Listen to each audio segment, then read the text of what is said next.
ناخد تقييمك للماتش النهارده اللعيبه يلا. بسرعه، اتفضل. عشان اسالك على النادي المصري قبل ما انهي الحلقه ده لازم صحيح. طيب محمد صبحي كابتن.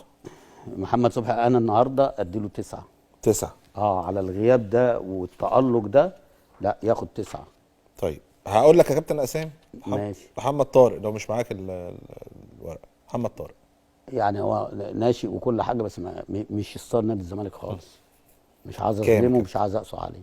تدلوش يعني رقم؟ لا كورته مش عجباني خالص. خارج التقييم يعني. حسام عبد المجيد من يعني الى حد ما النهارده من احسن متصدر، ياخد 5. 5. عبد الغني. عبد الغني ياخد 5. نيمار يا كابتن. انا مش عارف برضو جمهور الزمالك قلب عليه ليه.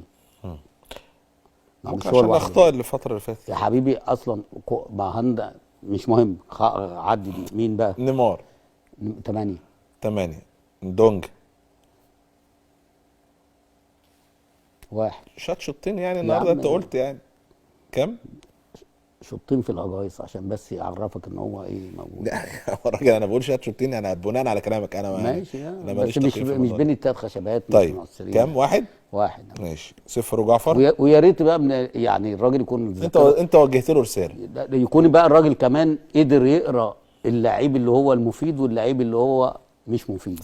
0 وجعفر كابتن. 9.5. عبد الشافي. لا النهارده اقل ماتش لعب شافي. 3. زيزو. بعد ضربه الجزاء ياخد 6. جزيري.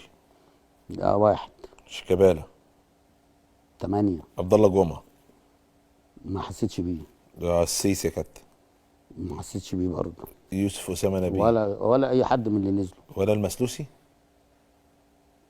بدل ما عايزنا اديله 0 يعني. انت دايما يعني لا ما حسيناش بحد. بتفاجئني بمسلوسي انك بتديله عشان لما بيلعب من الاول.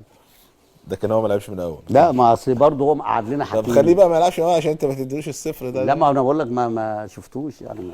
طيب مصر يا كابتن